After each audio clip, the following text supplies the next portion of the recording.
주님을 향한 노래 중심 잃은 예배 내려놓고 이제 나 돌아와 주님만 예배해요. 성령 충만하면 나타나는 현상이 굉장히 많거든요. 그 중에 하나가 뭐냐면 성령 충만하면 여전히 진리의 길을 가게 돼요. 이게 어떤 의미인가를 지금부터 제가 설명하도록 하겠습니다. 우리가 성령 충만을 받는 것은요, 그리스도인으로 이 땅에 사는 동안 계속 구해야 되는 주제이고 동시에 하나님의 명령이에요. 모든 신자는 성령 충만한 삶을 갈구해야 합니다. 그리고 날마다 성령의 충만을 하나님 앞에 기도해야 됩니다. 성령 충만하면 현상이 굉장히 많이 나타나는데요. 아주 뚜렷하게 나타나는 현상을 제가 한 가지 말씀드렸어요. 다 기억하고 계시죠? 네, 기억하고 계신다고 저한테 대답하시네요. 첫 번째 현상이 뭐냐면 마음에서 진리의 말씀이 살아나는 거예요. 성령 충만하면 제일 먼저 나타나는 현상이 뭐냐면, 제일 먼저라는 표현은 조금 어폐가 있어요. 이게 순서적으로 나타나는 건 아니니까요. 성령 충만할 때 나타나는 현상은 마음에서 진리가 살아납니다. 살아나요. 누구라도 성령 충만을 잊게 되면 마음 안에요, 하나님이 살아나요. 삼위 하나님이 살아나고 진리의 말씀이 이론이나 교리가 아니라 실제로 내 마음에서 살아나요. 굉장한 겁니다. 여러분, 지금 여러분의 마음 안에 하나님이 살아계시나요? 성령 충만하면요, 나를 창조하신 하나님, 내 인생을 붙들고 계신 하나님이 지금 내 안에 살아있다는 걸 자기가 느껴요. 나를 구원하기 위해서 이 땅에 오셔서 십자가를 지시고 십자가에서 마귀를 멸하시고 구원의 길을 완성하신 부활하신 예수 그리스도가 지금 내 안에 살아계세요. 그리고 우리를 진리의 길로 이끌어 가시는 성령님이 지금 내 안에 살아계세요. 얼마나 놀라운 일이에요? 대단한 일이에요. 그리고 그 아울러 하나님의 말씀이 우리의 마음속에서 살아나요. 여러분, 진리의 말씀이 살아나면 그냥 말씀이 살아났다 이걸로 끝나는 게 아니라 진리의 말씀이 살아나면 그게 능력이에요. 엄청난 에너지입니다. 엄청난 힘이에요. 그래서 진리의 말씀이 살아있는 사람은 흔들리지 않아요. 흔들리지 않습니다. 어떤 상황에서도 흔들리질 않아요. 성령 충만하면 이렇게 돼요.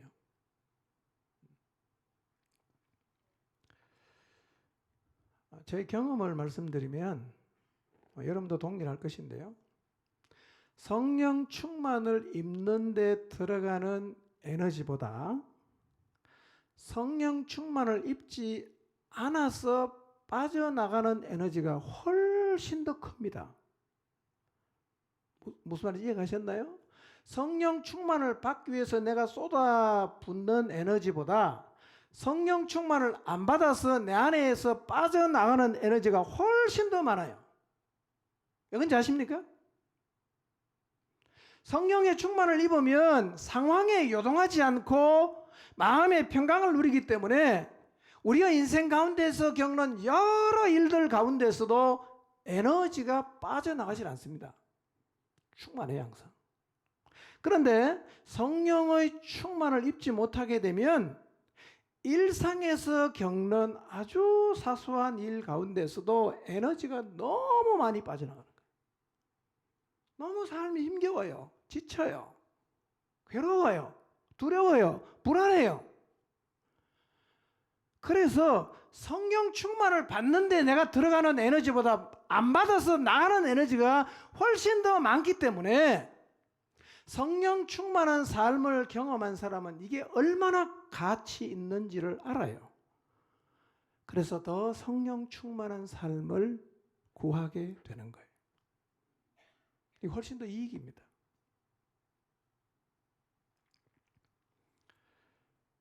우리가 성령 충만한 삶을 지속하려면 에너지가 많이 들어갑니다.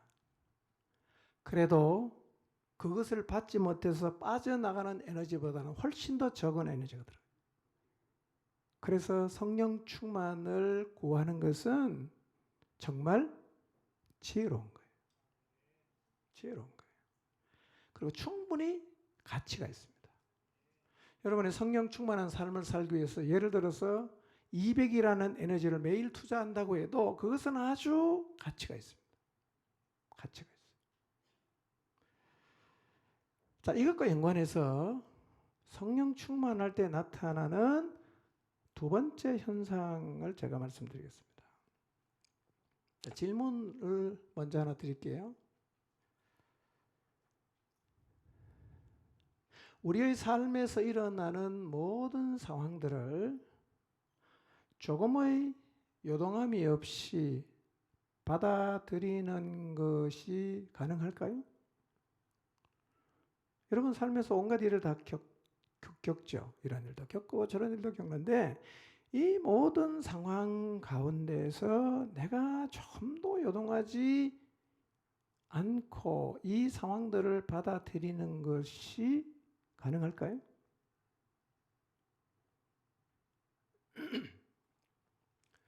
어떤 상황에서도 흔들리지 않는 것이 우리 모두의 바람이에요. 그런데 우리의 삶을 돌아보면 우리는 상황 앞에 흔들릴 때가 굉장히 많았어요. 그래서 우리 모두는 상황 앞에서 무너졌던 경험들을 갖고 있어요. 어떤 사람은 아주 자주 무너져요. 일주일에 한 번씩 무너집니다. 주일날 예배드리고 목장예배 모임하고 같이 교제하면서 에너지를 많이 얻은 것 같은데 월요일날 또 자빠졌어. 이렇게 아주 자주 자빠지는 사람도 있어요. 또 어떤 사람은 그 정도는 아니지만 상황만 생기면 자꾸 자빠져요. 마음이 확 무너져 버립니다. 이 무너지는 그 시간의 간격의 차이는 있지만 아마 우리 중에 무너진 경험을 전혀 갖지 않고 있는 분은 안 계실 것 같아요.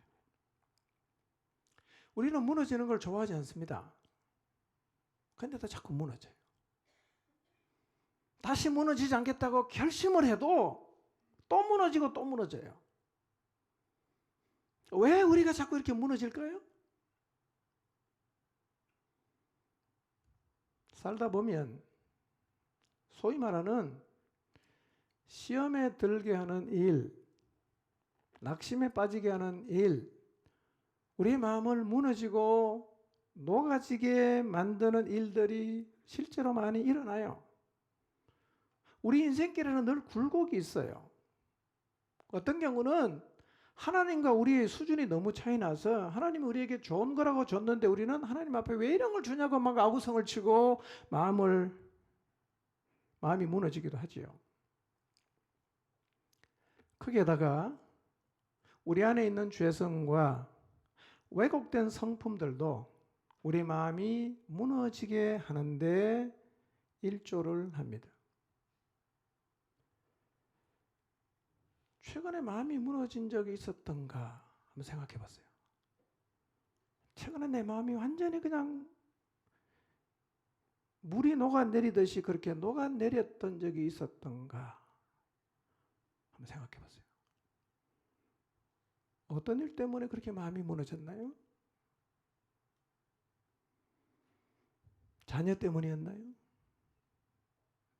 남편 때문이었나요? 부모 때문이었나요? 아니면 경제적인 어려움 때문이었나요? 어떤 사람 때문이었습니까? 내가 하나님을 향해 최선을 다해가고 있는데 하나님이 도와주시지 않았기 때문입니까? 사역의 현장 때문이었나요? 그런데요, 지금 여러분이 겪고 있는 그 일이 우리 인생의 여정 가운데는 앞으로도 계속 있어요. 지나간 걸로 끝난 게 아니라 앞으로도 계속 찾아와요. 우리 인생길에는 늘 이런 일이 있습니다. 그래서 오늘 예배하는 이 순간에도 이런저런 상황들로 인해서 마음이 낙심되거나 마음이 무너진 분이 계실 수 있고, 하나님을 향해서 너무 실망해서 예배는 나왔지만 하나님을 향해서 마음을 꼭꼭 닫아 걸고 계신 분도 있을 수 있어요. 여러분 좀 크게 보시길 바랍니다. 그리고 하나님을 오해하지 마십시오. 나만 그런 일을 겪는 게 아니에요, 여러분. 하나님이 여러분을 사랑하지 않기 때문에 유독 여러분 인생만 그렇게 만든다고 생각하지를 마시기를 바랍니다. 아브라함을 보십시오. 야곱의 인생을 생각해 보세요. 요셉을 생각해 보세요. 모세를 생각해 보세요. 다윗의 인생을 생각해 보세요. 다니엘을 생각해 보십시오. 베드로를 생각해 보세요. 사도 바울을 생각해 보세요. 하나님은 그 어떤 사람도 아무런 문제가 없는 길만을 걷게 하지는 않아요. 왜냐하면 우리가 겪는 삶의 힘듦과 어려움은 단순히 힘들게만 하는 것 같지만 사실은 우리를 단련해서 강하게 만들고 성숙하게 만들기 때문입니다. 그러므로 어려움이 없는 인생길을 기도하지 말고 어려움을 이길 수 있는 힘을 하나님 앞에 구하시기를 바랍니다. 우리 마음은 정말 쉽게 흔들리고 무너집니다. 아주 상태가 좋았는데 남편의 말 한마디 때문에 마음이 와르르 무너져 버립니다. 신앙이 하늘을 찌를 듯 했는데 자녀의 한두 가지 행동 때문에 그냥 마음이 물녹듯이 녹아내려요. 좋았는데 집에서 청소기 돌리다가 TV에서는 뉴스 하나를 듣고 갑자기 마음이 요동을 칩니다. 이런 일은 일상이죠. 그런데 기억해야 될 게 있어요. 힘든 일 앞에 선다고 모든 사람이 다 무너지진 않아요. 내가 무너지니까 딴 사람도 무너질 줄 아는데요. 그렇지 않습니다, 여러분. 힘겹고 어려운 상황, 도저히 감당할 수 없고 이해할 수 없는 상황임에도 불구하고 끄떡도 안 하는 사람, 시험에 안 드는 사람, 전혀 두려워하지 않고 불안해하지 않는 사람이 있어요. 어떻게 하면 이렇게 되는지 아십니까? 이게 성령 충만의 결과예요. 성령 충만의 결과입니다. 여러분, 성령 충만을 입게 되면 어떤 상황 앞에서도 안 무너집니다. 그리고 평상심을 갖습니다. 이게 놀라운 거예요. 상황 앞에서 안 무너지기 때문에 어떤 일이 내 삶의 주변에 내 삶에 일어나도 나는 그냥 내 길을 그냥 가요. 그냥 가요. 놀랍지 않습니까? 성령 충만하면 여러분도 이렇게 살 수가 있어요.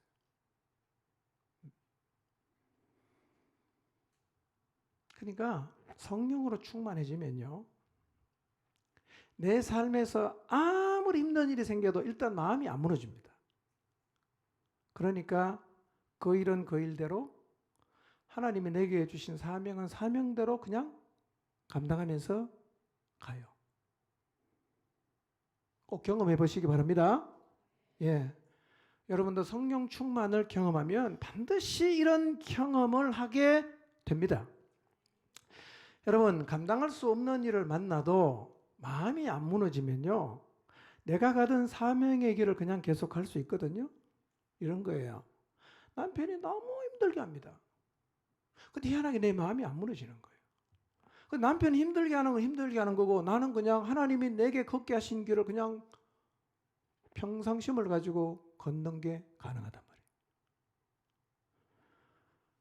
경제적인 어려움이 찾아왔어요. 너무 삶이 힘들어요. 돈 때문에 쪼들립니다. 근데 희한하게 마음이 안 무너져요.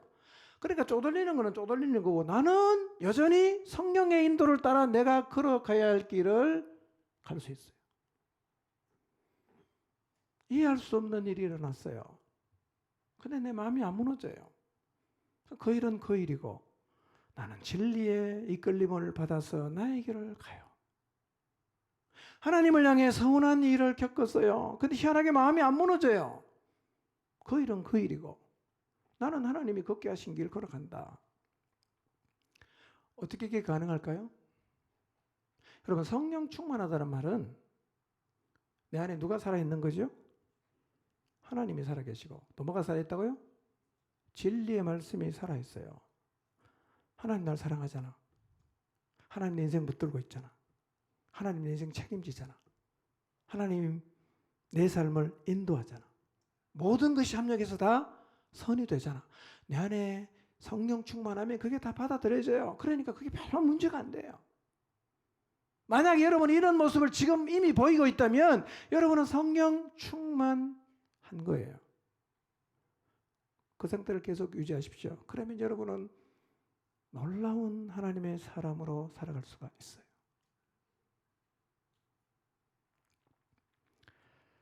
그런데 성령 충만하지 않으면 어떤 일이 벌어지느냐? 상황 앞에 있으면 일단 마음이 확 무너져 버립니다. 근데 마음이 무너지면서 뭐가 같이 주저하느냐면 사명도 같이 주저앉아 버립니다. 다 주저앉는 거죠. 마음이 무너지면 내가 겪는 상황과 하나님이 내게 주신 사명이 분리가 안 돼요. 한 덩어리로 푹싹 주저앉아 버립니다. 그래서 상황이 힘들어져서 마음이 무너져 내릴 때 모든 것을 다 놓아버립니다. 나 다 안 한다. 왜 이런 현상이 생기느냐? 성령 충만하지 않으면 상황을 못 이겨요.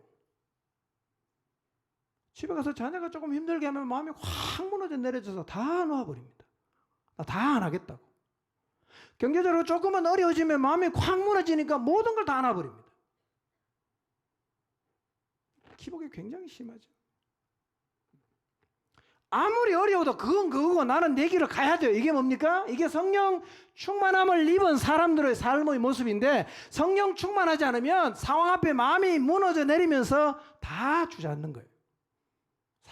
사명이고 뭐 다 관둬버립니다. 그래서 목장에서 그냥 목장 예배 드리다가 갑자기 지체의 말 한마디에 마음이 확 무너져요. 가버립니다. 나 양육이는 뭐 다 안 하겠다고. 이게 성령 충만하지 못한 사람의 삶에서 나타나는 전형적인 모습이에요. 여러분, 상황은 상황이고 사명의 길은 사명의 길로 분리해서 가야 돼요. 분리하려면 어떻게 하면 되냐? 이 상황에 안 무너져야 됩니다. 그래야 분리가 되는 거예요. 근데 성령 충만하지 않으면 상황에 무너져 내리기 때문에 사명도 같이 다 놓아버립니다. 그래서 성령 충만하지 않으면 우리의 삶과 사역에 굴곡이 굉장히 많아요. 하늘을 찌르다가 갑자기 확 떨어져 버립니다. 근데 성령 충만함을 경험하면 상황을 이겨요. 그러니까 상황이 일어나도 사명의 길은 아무 일 없었다는 듯이 가는 거예요. 이런 사람이 많아야 하나님의 뜻이 이 땅에서 이루어지지 않겠어요? 조금 힘들다고 다 그냥 내려놓고 다 주저앉아 버리면 하나님의 나라 일을 누가 하겠어요? 그래서 하나님은 우리에게 성령 충만할 것을 명령하신 거예요. 한번 따라합시다. 화면 띄워주세요. 시작. 다시 시작. 아멘. 이게 성령 충만하면 이렇게 돼요. 그건 그거고 나는 내 길 가는 거예요. 그건 그거고 나는 하나님이 내게 주신 사명을 따라 가는 거예요. 분리가 돼야 돼요. 여러분 모두가 이런 사람 되시기 바랍니다. 어떻게 가능합니까? 여러분 성령 충만하면 이렇게 살게 돼요. 여러분 이제부터요 누가 좀 마음에 안 들어도 하나님이 나를 도와주지 않는 것처럼 보여도 그가 나를 힘들게 해도 나의 기도가 속히 응답되지 않는 것 같아도 그건 그거고 나는 하나님이 걷게 하신 길을 걸어가야 됩니다. 이게 어떻게 가능하냐? 성령 충만하면 가능해져요. 여러분 사도행전을 보면 이런 일이요 계속해서 반복해 일어납니다. 성령 충만한 삶을 살았던 사도행전에 나오는 모든 사람들은 이렇게 살았어요. 그건 그거고 나는 내 길 간다 이거예요. 어떻게 가능하냐? 성령님이 내 안에 나를 이끌기 때문에요. 이 가능한 거예요. 너무 많지만 몇 가지 사례만 한번 사도행전에서 찾아보겠습니다. 사도행전 5장 5절에서 11절인데요. 읽지는 않겠습니다. 그냥 눈으로 보시기 바랍니다. 이 스토리는 아시죠? 아나니아 삽비라가 어떻게 됐는가 아시죠?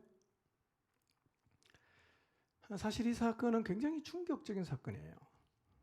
왜냐하면 예수님을 주님으로 받아들인 성도 가운데 집과 밭이 있는 사람이 팔아서 사도들의 발 앞에 다 갖고 옵니다. 그럼 사도들이 가난한 사람에게 나눠줘요. 그러니까 재물이 통용된다는 것은 사실은요 이게 거의 경지입니다. 경지. 재물을 내놓는다는 얘기는 하나님만을 유일한 신으로 받아들인다는 얘기하고 똑같아요. 왜냐하면 사람에게는 신이 두 개예요. 하나님하고 돈이에요. 근데 돈을 놓는다는 얘기는 하나님만을 정말 나의 주님으로 받아들였다는 고백의 결과예요. 예루살렘 교회 안에 이런 일이 일어났어요. 그런데 이런 일과 연관을 해서 아나니아와 삽비라가 성령을 속이다가 같은 날 죽어버립니다. 몇 명 죽었냐? 2명 죽었어요. 보통 일 아니에요. 여러분 교회에서 사람이 2명이 죽었어요. 간단한 일입니까? 근데요 성경의 그 다음 기록을 보면 엄청난 일이 일어났지만 예루살렘 교회가 혼란에 빠지질 않아요. 베드로가 아무리 그래도 그랬지 어떻게 사람을 그렇게 죽게 할 수 있냐? 사랑이 있다 없다. 이래서 교회가 분열될 수도 있지 않겠어요? 그런 일도 전혀 없어요. 사도들은 흔들림이 없이 성령님의 인도를 따라 백성에게 복음을 전하고 표적과 기사를 통해서 예수 그리스도께서 주님이시고 지금도 살아 계신다는 사실을 계속해서 증언했어요. 이런 거죠. 그 일은 그 일이고 우리는 하나님이 우리에게 하라고 하신 일을 한다. 가는 거예요. 이게 성령 충만한 교회의 힘입니다. 성령 충만하지 않으면 이 문제로 교회가 완전히 소용돌이에 빠질 수가 있어요. 쓸데없는 생각을 해봤어요. 요즘에 만약에 이런 일이 일어나면 어떻게 될까? 제가 만약에요 누군가가 성령을 속이는 걸 향해서 내가 어떻게 성령을 속이냐 이렇게 해서 죽어버렸어요. 어떻게 될까요? 요즘 같으면 베드로는 살인 혐의로 경찰서에 가서 조사를 받아야 돼요. 그리고 이상한 단체에서 피켓 들고 막 시위를 합니다. 사이비이다, 뭐 이단이다, 막 이렇게. 예루살렘 교회는요 아무런 일이 없었다는 듯이 그냥 갔어요. 사도행전 8장 1절에서 4절 읽지는 않겠습니다. 좀 더 시간이 흘러서 스데반이 순교를 당했어요. 그리고 그날 예루살렘 교회 안에 큰 박해가 일어났어요. 그래서 사도 외에는 사람들이 다 흩어졌어요. 유대와 사마리아 땅으로 다 흩어졌습니다. 지금 사울이 교회를 없애려고 날뛰고 있어요. 여러분 5장까지 쭉 읽어보시면요. 그때까지는 누구만 박해했냐면 사도들만 박해했어요. 이제는 교인들까지 박해합니다. 집집마다 돌아다니면서 남자 여자 가릴 것 없이 다 잡아다가 감옥에 가둬놨습니다. 교회가 지금 막 그냥 무너지는 소리가 들리는 거죠. 예. 자, 지금 교회가 풍비박산 나는 것을 흩어진 교인이 알까요 모를까요? 다 소문을 듣고 있겠죠. 예루살렘 교회 지금 난리 났다. 아무개 집사도 잡혀갔대. 아무개 형제도 잡혀갔대. 잡혀갔대. 이런 상황이 벌어지면 사람들의 마음이 어떻게 될까요? 두려움이 생기겠죠. 움츠러들겠죠. 당분간은 절대로 복음 얘기하면 안 되겠다. 큰일 나겠다. 조심하자. 뭐 그리고 교회를 지켜주지 않은 하나님을 향해서 실망해서 아니 뭐 하나님 믿어도 똑같네. 그래서 신앙의 자리를 떠날 수도 있는 상황이 지금 예루살렘 교회 안에서 벌어지고 있어요. 그런데 놀라운 일이요. 흩어진 사람들이 이 소문을 다 들었을 텐데 지금 뭐 하고 있냐? 복음을 전하고 있어요. 알면 잡혀갈 텐데 복음을 전하고 있어요.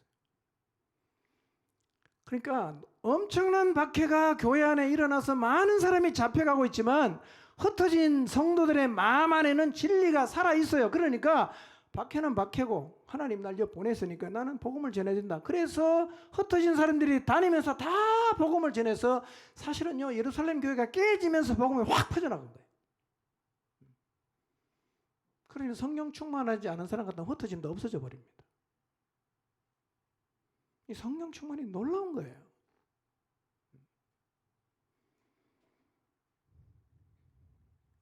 여러분 오늘날에도요 하나님께서 교회를 지키지 않는 것처럼 보이는 상황이 있을 수 있어요. 그때 어떻게 해야 됩니까? 그건 그거고 나는 내 안에 계신 성령님의 인도를 따라 내가 걸어가야 할 길을 가야 됩니다. 아멘? 가야 돼요. 하나님은 우리 모두가 이런 삶을 살기를 원하세요. 그리고 이런 상황에서 무너지지 않는 성도와 교회는 세상에 어떻게 할 수가 없어요. 할 수가 없습니다. 사도행전 13장 44절에서 52절을 보겠습니다. 읽지는 않겠습니다. 이런 이야기입니다. 비시대 안디옥에서 있었던 일인데요. 바울이 복음을 전했습니다.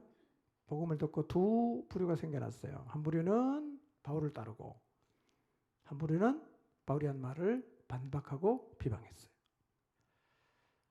그리고 이방인 가운데에서도 믿는 사람이 생겨나니까 유대인들이 경건한 귀부인과 시내에 있는 힘 있는 사람을 선동해서 바울과 바나바를 박해하고 그 안디옥 지역에서 쫓아내버렸어요. 그래서 바울은 거기 갔다가 쫓겨나가고 지금 이고니온으로 갔어요. 그러니까 여기서 우리가 두 가지 중요한 모습을 좀 우리가 볼 필요가 있는데요. 하나는 유대인들이 바울과 바나바가 전하는 복음을 듣고 반박하고 반대했어요. 근데 두 사람은요, 그들이 반대하고 반박하는데 전혀 영향을 받지 않아요. 매우 담대하게. 그러니까 반대와 반박에도 불구하고 놀라운 평강심을 가지고 그들에게 담대하게 얘기했습니다.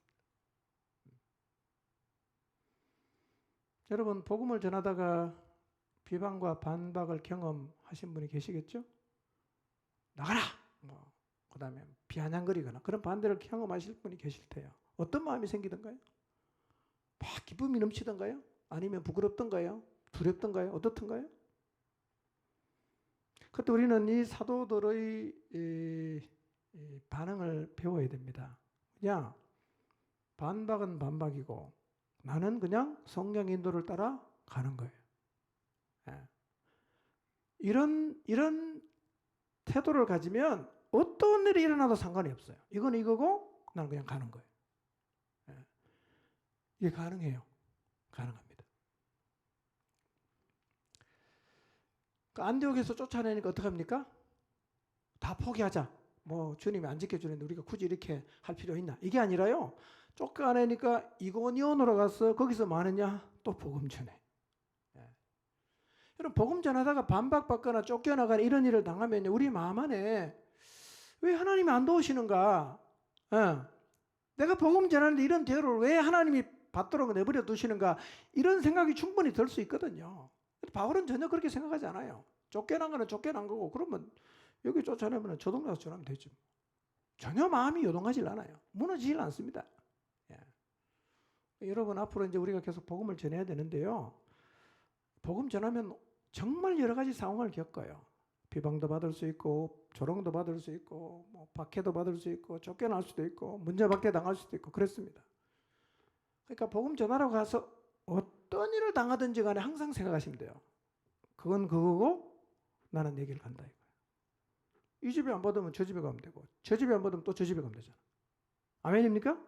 예. 이래 가면 세상이 감당을 못해. 자, 사도행전 14장 3절에서 7절입니다. 자, 읽지 않겠습니다. 자, 안디옥에서 쫓겨나서 지금 어디로 갑니까? 이고니온으로 갔어요. 그곳에서 꽤 오랫동안 지내면서 표적과 기사도 일으키고 그 다음에 은혜의 말씀을 증언했어요. 여기서도 군중이 또 둘로 나눠요.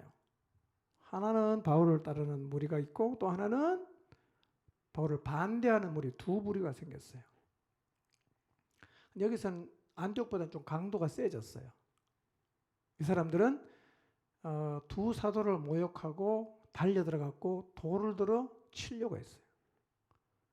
그 두 사도가 어떻게 하느냐? 도망갔어요. 예. 자, 안디옥에서는 쫓겨났잖아. 이고니온에 와서는 돌에 맞아 죽을 뻔했어요. 이런 생각이 안 들겠어요? 도대체 이게 무슨 상황인가? 그리고 또 하나는요, 도망을 갔다는 것도 사실은 마음을 복잡하게 할 수 있어요. 야, 내가 복음을 들고 장렬하게 순교를 해야 되는데 우리가 도망갔잖아. 뭔가 찝찝할 수 있어요. 이게. 근데 두 사도가요, 영적으로 가라앉질 않아요. 가라앉질 않습니다. 그 두 사도는 상황과 사명을 분리합니다. 똑같습니다. 그건 그거고 나는 나의 길을 간다. 그래서 이번에는 어디로 갑니까? 루스드라로 갑니다. 안디옥에서 쫓겨나서 이고니온으로 가고 이고니온에서 돌에 맞아 죽을 뻔하다가 도망가서 어디로 간다고요? 루스드라로 가서 뭐 합니까? 아무 일 없었다는 듯이 복음을 전해요. 놀라운 평상심이에요. 우리도 성령 충만을 입으면 이렇게 돼요. 아멘입니까? 돼요. 예, 제가 요즘 이걸 많이 연습하는데요. 이게 돼요. 가능합니다. 자, 사도행전 14장 19절에서 21절 한번 볼까요? 읽지는 않겠습니다. 자, 안디옥에서 쫓겨나서 이고니온 갔다가 이고니온에서 어디로 갑니까? 루스드라에 왔어요. 루스드라에서 뭐 하냐면 나면서부터 걷지 못하는 사람을 고쳐요. 태생적인 장애입니다. 이거는 고칠 생각을 안 하는데 바울이요, 일어서라! 그러니까 벌떡 일어났어요. 그랬더니만 그 지역에 살고 있는 사람들이 바울과 바나바를 신이라고 합니다. 그래서 막 제사를 지내겠다고요. 막 몰려들었어요. 바울과 바나바가 억지로 말렸어요. 다 말리고 나니까 어떤 일이 벌어졌냐면 자기를 쫓아냈던 안디옥에서 유대인이 오고 돌로 치료했던 이고니온에서 유대인이 와서 지금 루스드라의 사람을 충동시켜갖고 진짜 이번에는 바울을 돌로 칩니다. 바울이 돌에 맞아서 죽은 줄 알았어요, 사람들이. 그래서 상 밖에 내던져버렸습니다. 어떤 마음이 들 것 같아요? 여러분 이 자리에 있으면. 바울을 어떻게 보면 로봇 같죠? 아무런 감정이 없는 사람처럼. 예. 뭐 어떤 일을 겪어도 끄떡다노 계속 가니까 우리는 바울이 감정이 없는 사람이라고 생각하는데요. 바울이 감정 없는 사람 아니에요. 사도행전 23장을 보면 공회 앞에 가서 증언하다가 대제사장이 바울이 입을 치라고 하니까 바울이 한 대 딱 맞고 열을 탁 받잖아요. 예. 감정이 없는 사람 아니에요. 왜 안 무너지죠? 여러분 성령 충만해서 내 안에 하나님이 살아계시고 진리의 말씀이 살아있으면요, 어떤 상황을 겪어도 안 무너져요.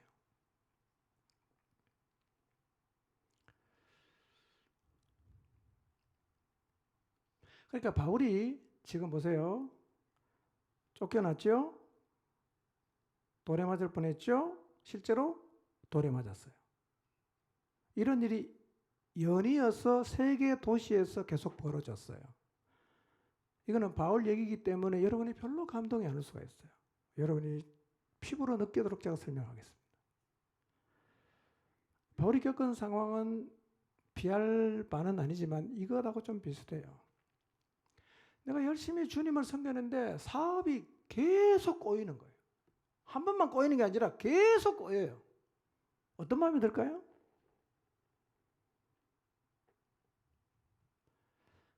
내가 하나님 앞에서 최선을 다해 살아가고 있어요. 근데 자녀가 번갈아 가면서 힘들게 합니다. 이놈이 사고치고 저놈이 사고치고 또 사고치고 번갈아 가면서. 어떤 마음이 들까요? 하나님 말씀에 오직 순종하며 가고 있는데요. 결혼 생활이 계속 힘이 드는 거예요. 관계가 개선이 안 되고 계속 힘들고 그냥 긴장 관계를 만들어 가고 있어요. 어떤 마음이 들죠? 어느 순간 갑자기 확 무너진 사람이 있잖아요. 잘 가다가. 여러분 이런 일을 겪으면 우리 안에 어떤 마음이 생깁니까? 내가 이렇게 주님을 위해서 열심히 사는데 왜 하나님이 내 인생은 이렇게 내버려 두시는가? 왜 내 기도는 안 들으시는가? 왜 우리 가정은 돌보지 않는가? 라는 생각이 든단 말이에요. 그래서 성령 충만하지 않은 사람은 어느 순간 갑자기 확 무너져 버립니다. 그리고 마음만 무너지는 게 아니라 사역도 다 내려놔 버립니다. 나 못하겠다고.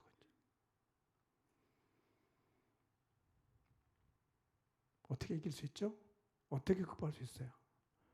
성령 충만을 경험해 보세요. 안 무너집니다. 안 무너져요.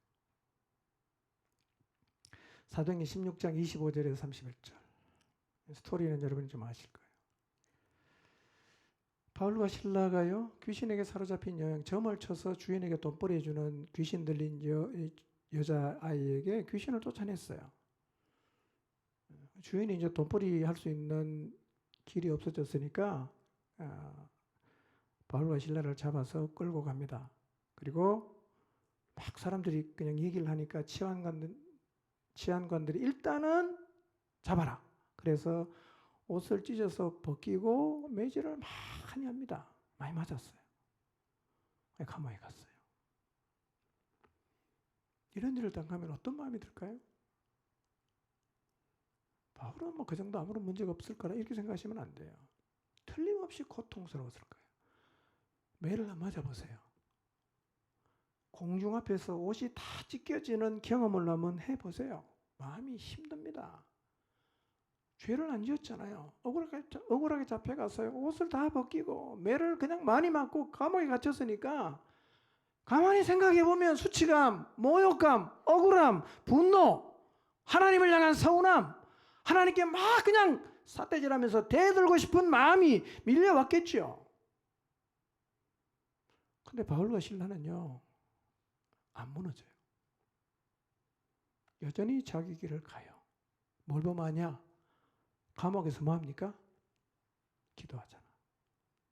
감옥에서 찬송하잖아. 그럼 마음이 무너진 사람은 기도 안 합니다. 마음이 무너진 사람은 하나님께 안 나와요. 그럼 바울과 실라는 그런 일을, 그 엄청난 일을 겪었지만 마음이 안 무너지니까요. 그 한밤중에 그 감옥에서 하나님께 기도하고 찬송하는데 갑자기 옥터가 흔들리고 문이 다 열리고 모든 사람의 손을 결박하고 있던 게 다 벗겨졌어요. 때는 이때다. 그리고 도망가야 되잖아요. 도망 안 가요. 간수에게 복음 전하고 가정을 구원했어요. 바울은 늘 이런 기조를 유지하고 있어요. 그건 그거고 나는 나의 일을 한다. 그건 그거고 나는 나의 길을 간다. 늘 그렇게 살았어요. 이렇게 성령 충만한 사람을 통해서 하나님은 자신의 역사를 이루어 가시는 거예요. 우리 모두가 그런 삶의 자세를 가지고 우리가 살고 있는 가정이나 직장이나 또 여러분의 삶의 터전으로 흩어져서 그런 모습을 보인다면 얼마나 놀라운 일이 일어나겠어요. 우리 너무 잘 꺾여요. 마음이 너무 잘 무너집니다. 아무것도 아닌 말 한마디에 마음이 확 무너지고 하찮은 일에 그냥 다 하나님을 향해서 항변하고 싶어하고 다 놓아버리고. 만약 여러분의 삶의 모습이 그러다면 이제 성령 충만한 삶을 삼으십시오. 여러분, 성령으로 충만하다는 것은 그냥 막 뜨겁게 기도하고 방언받고 그런 거 아니에요. 물론 그런 현상도 생길 수 있지만 더 중요한 것은요, 상황 앞에 무너지지 않는 거예요. 왜냐하면 진리의 말씀이 살아있기 때문에 안 무너집니다. 이게 진짜 성령 충만이에요. 사도행전 20장 7절에서 11절 읽지는 않습니다. 도로아에서 있었던 일이에요. 바울이 주간의 첫날에 떡을 떼려고 모였는데 다음 날 이제 다른 지역으로 가야 되니까 밤중까지 계속 설교를 했어요. 그 삼청달학에 유두고라는 청년이 지금 누구처럼 졸았어요. 지금 누구처럼 막 졸고 있다가 이건 안 떨어지니까 괜찮아요. 근데 유두고는 창틀에 앉았기 때문에 졸면 떨어질 수 있어요. 바울이 또 계속 강론을 했어요. 너무 졸다가 그냥 떨어져 버린 거예요. 죽었어요. 순간적으로 어떤 생각이 들 것 같아요? 이건 또 뭐야? 이건 뭐야? 요즘 왜 이런 이상한 일이 많이 생기지? 내가 너무 설교를 길게 했나? 여러 생각이 들어서 마음이 무너져 내릴 수 있지 않겠어요? 바울이 그 다음 어떻게 합니까? 내려가서 그 위에 엎어져서 유두고를 다시 살리고 다시 올라가서 밤새도록 가서 하나님 말씀을 나누다가 그 다음날 가요. 그건 그거고 나는 가는 거예요. 여러분, 바울이 정말 많은 일을 겪었어요. 그처럼 우리의 삶에도 이런 일들이 일어날 거예요. 억울한 일, 힘든 일, 황당한 일, 예상치 못한 일, 안타까운 일 다 일어날 수 있어요. 어떤 일을 겪더라도 항상 이렇게 생각하셔야 됩니다. 그건 그거고 나는 나의 길을 간다.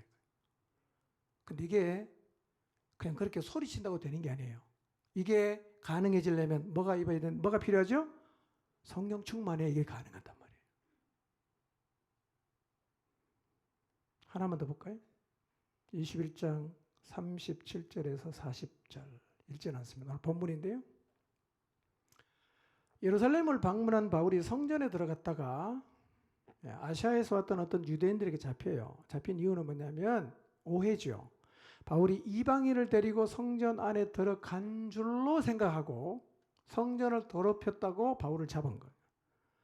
막 소리치립니다. 여러분 도우라고. 이 사람은 각처에 다니면서 모세 율법을 지키지 말라고 이야기한 사람이니까 좀 도와달라고 하니까 무리들이 와 모여들었어요. 그리고는 막 무자비하게 폭행을 합니다. 한 사람을 놓고 막 두들겨 패는 거죠.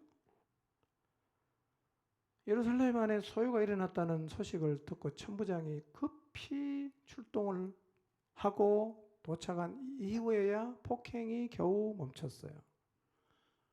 천부장이 오니까 사람들이 막 그냥 고발합니다. 근데 뭐 너무 정신없어갖고 무슨 말인지 천부장이 도저히 알아들을 수 없으니까 병영 안으로 끌고 가라 그럽니다. 너무 많이 맞아갖고 바울이 걸어갈 수가 없어요. 그래서 병사들이 들고 지금 병영 안으로 들어가는데요. 여러분 이런 상황에 여러분이 서 있다고 한번 생각해 보세요. 어떤 마음이 생길 것 같아요? 어떤 마음이 생길 것 같아요?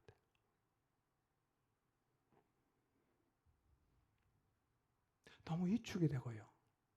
너무 두렵고 빨리 도망가고 싶고 그런 마음이 안 들겠어요? 근데 바울이요 돌려가면서 천부장에 이렇게 말합니다. 내가 백성들에게 말하고 싶으니까 좀 허락해달라고. 진짜 대단한 거예요. 그만큼 얻어맞았으면 도망가고 싶잖아. 근데 바울은요 그렇게 매를 맞고 맞아 죽을 뻔한 그런 상황이었는데도요 저 사람에게 내가 말하고 싶다 이거예요. 천부장이 허락합니다. 그래서 모인 폭도들을 향해서 복음을 전한 게 사도행전 22장이에요. 이 힘이 어디서 나왔어요? 그러니까 그렇게 매를 많이 맞았는데 이 상황이 바울을 무너지게 안 하니까 그건 그거고 하나님 날 여기 보냈으니까 이 사람들에게 복음 좀 전하자. 그래갖고 그렇게 매를 많이 맞고 들려가면서도 내가 이 사람들에게 좀 말을 하게 허락해달라고 라고 하는 이 모습, 이게 바로 성령 충만한 모습이란 말이에요. 우리 모두가 이 자리에 서게 되기를 바랍니다. 너무 유약해지지 마세요. 아무것도 아닌 것 때문에 무너지고 넘어지고 자빠지고 다 안 하겠다고 이러지 마시고요. 이제는 어떤 일을 겪더라도 그건 그거고 하나님이 내게 주신 사명 나는 감당해야 된다. 그리고 여전히 여러분의 길을 걸어갈 수 있는 성령 충만한 그리스도인들이 되시길 바랍니다. 우리 모두 그렇게 산다면 도시를 뒤집을 수 있지 않겠어요? 근데 사도행전에는 이런 얘기가 너무 많습니다. 너무 많아요. 성령 충만하면 이렇게 살 수가 있어요. 주 예수의 몸이 돼서 로마로 가다가 풍랑을 만나잖아. 유라굴라 광풍. 그래 참 바울의 인생을 보면요, 기구하다고 생각할 정도로 사건도 많고 사고도 많고 어려운 일도 많아요. 14일 동안 하늘에 해가 안 보이니까 얼마나 배를 타고 가는 사람이 절망감과 불안감과 두려움에 시달렸겠어요. 여러분 배 타고 가면 파도를 만나보세요. 뛰내릴 수가 있나요? 하늘로 날아갈 수가 있나요? 그냥 배랑 같이 운명을 같이 해야 되니 얼마나 불안하고 두렵겠어요. 하늘만 쳐다봐야 되는 상황. 하나님을 향해서 원망하고 그냥 다 놓아버릴 수도 있지 않겠어요? 여기 죽고 끝내자. 바울이 어떻게 합니까? 풍랑은 풍랑이고 그 풍랑 가운데 일어나서 배 타고 있던 사람들에게 음식 먹으라고 하나님이 지켜준다고. 멋있지 않습니까? 성령 충만하면 이렇게 할 수 있어요. 하나님은 우리 모두가 이렇게 살기를 원하십니다. 잡혀서 가이사라로 가죠. 예루살렘에서 잡혀서. 총독이 벨릭스였어요. 근데 이 친구가 유대인의 환심을 얻으려고 죄도 없는 바울을 2년 동안 붙잡아놔요. 바울의 마음속에 로마로 가고 싶은 마음이 있었거든요. 내가 로마도 볼 거다. 2년 동안 잡혀있어요. 아무것도 못하고 허송세월하는 것 같다. 낙심하지 않겠어요? 왜 하나님이 이렇게 안 도와주냐 이거예요. 근데 그 뒤를 이렇게 보면요, 바울은 어떤 일을 겪어도 자기 일에 평상심을 가지고 최선을 다해요. 재판정 가서도요 최선을 다해서 변명합니다. 이게 참 저는 대단하다고 생각합니다. 삶의 줄을 놓질 않아요. 사명의 줄을 놓질 않습니다. 끝까지 하는 거예요. 예. 어떤 상황에서도 그 마음의 평상심이 안 사라지는 거예요. 대단한 거예요, 이게요. 근데 바울이 대단한 사람이어서 그렇게 된 게 아니라 성령 충만하면 이렇게 된단 말이에요. 아멘입니까? 이렇게 살고 싶지 않으세요? 너무 멋있지 않습니까? 정말 상황이 다양했지만 예루살렘 교회 성도도 그랬고요. 베드로도 그랬고요. 바울도 그랬고요. 흔들리지 않았어요. 사명의 길을 잘 걸어갔습니다. 여러분 오늘 우리도 성령 충만하면 그렇게 됩니다. 두려워하지 않을 수 있어요. 낙심하지 않을 수 있습니다. 주신 상황 다 받을 수 있어요. 놀라운 평상심을 가질 수 있습니다. 마음이 무너지지 않을 수 있어요. 그래서 어떤 일을 겪어도 내가 걸어가야 할 사명의 길을 계속해서 걸어갈 수 있게 되는데 성령 충만하면 저도 여러분도 이렇게 살 수가 있습니다. 살고 싶지 않으세요? 저는 이렇게 살고 싶어요. 저는 사도행전 읽으면요 이런 부분이 계속 마음에 와닿아요. 참 대단하다. 진짜 멋있다. 제가 이게 해보니까 되더라고요. 이렇게 돼요. 그건 그거고 난 나 길 가는 거예요. 가능합니다. 성령 충만을 구하시기를 바랍니다. 놀라운 축복입니다. 여러분 성령 충만을 받기 위해서 여러분의 에너지를 쓰십시오.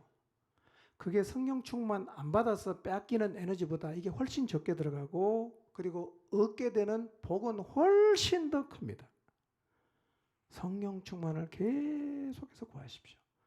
말씀과 기도에 창념을 하고 성령 충만을 구하셔서 여러분 모두의 마음속에 하나님 말씀이 다 살아나고 삶 위에 하나님이 살아나서 그 진리의 이끌림을 받아서 어떤 상황에서도 무너지지 않고 어떤 상황을 맞든지 상관이 없이 그건 그거고 나는 나의 길을 간다 이렇게 사명의 길을 걸어가는 하나님의 사람들이 되시기를 주님의 이름으로 축원합니다.